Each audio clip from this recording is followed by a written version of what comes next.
Patinoda kutanga kutaura pekutanga ndepekuti maratidza President Dr. Emmerson Mnangagwa baba vedu vanogona kuti kusarudza kwavakaita mwana wenyu kuti ave president waadvisor wavo ino makazvitambira uye munofanana nazo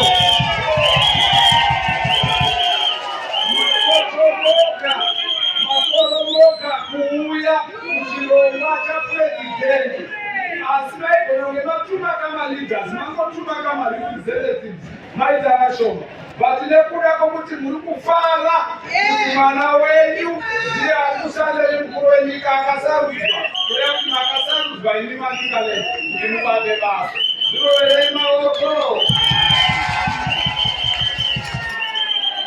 Nyaya huru izveiri pano ndeyekuti mutungamiriri watakapuwa naMwari Dr. Emmerson Mnangagwa sezvinotaura Bhaibheri vatungamiriri vanobva kuna Mwari zviri kuoneka zvega nemashura akanaka ari kuitika munyika. Rekutanga nderekuona vanhu vakawanda kudai vachiuya pachiitiko chakanaka kudai zvichireva izvo kuti mukaisa mambo kana ishe kana mutungamiriri wenyika anodiwa naMwari zvinhu zvenyu zvinofamba munokutwa gore rino maguta hazvipere mabasa avari kubata asati akambobatwa kana kupi zvavo kana nguva ipi muno mumaNicaland muri kuzviziva imi chezvino takabva kuvhurirwa matura mukauya neuwandu hwe56,000 metric tons tiri kuvakirwa mugwagwa unota bypass the Christmas pass yanga yatinetsa nemaaccident paakuvakwa Tirabhabalas yatiri Tirabhabalas 2 apo vanobva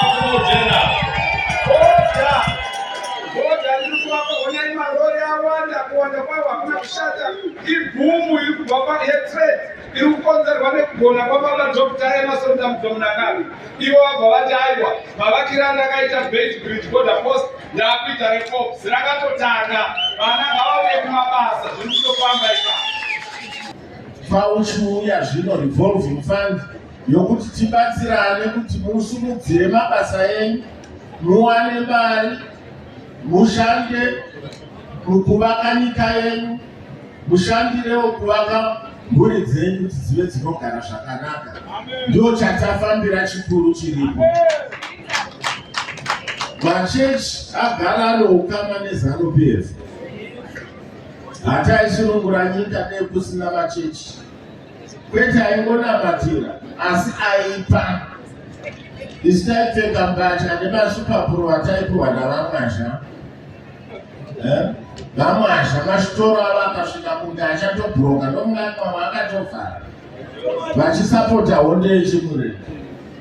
So mapostori akawanda akarasikirwa noupfumi hwavo vachitsigira hondo yechimurenga.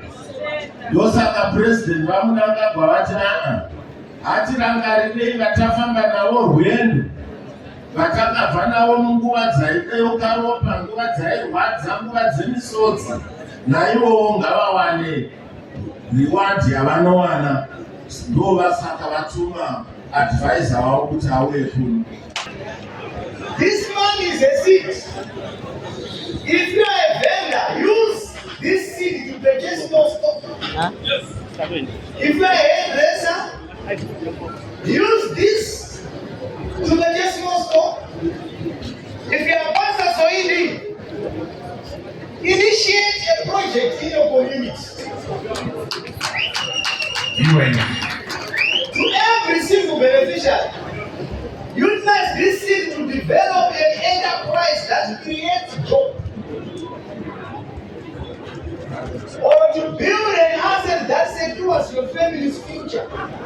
We must use these funds exclusively development purposes to realize their full potential. Remember, it is a revolving fund. Therefore, use it wisely so that others also can benefit.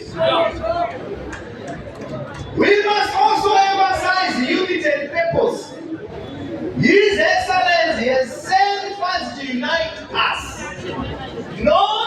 divide us. This empowerment is for every Zimbabwean who believes in hard work and the vision of the nation. We must stand as united force, resistant to the cheap politics in white and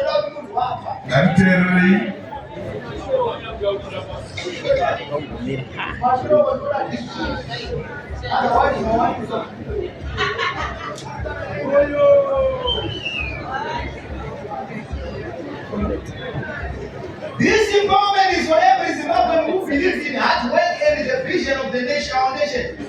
We must stand as united force, resistance to the cheap politics, divisive rhetoric spread by a few misguided elements. Did you hear me very well? Yes. My government that you divided. My government that you divided to pay. My government that you divided who are paying. Their aim is to break our collective spirits. Our duty is to prove them wrong by working together. Do not let anyone politicize this development. Support the president and his presidium. Support the vision of our president and work in harmony within your communities. Our strength lies in our nation. Our progress depends in our integrity. In conclusion, today is more than a disbursement, it is a declaration. A declaration that the future of Zimbabwe will build from the grassroots up. It is a testament to a listening president who acts what he hears. Go forth, use these funds with integrity and purpose. Build your businesses, strengthen your communities, and play your part. Let us march forward together as one united people towards the Zimbabwe we all deserve by 2030.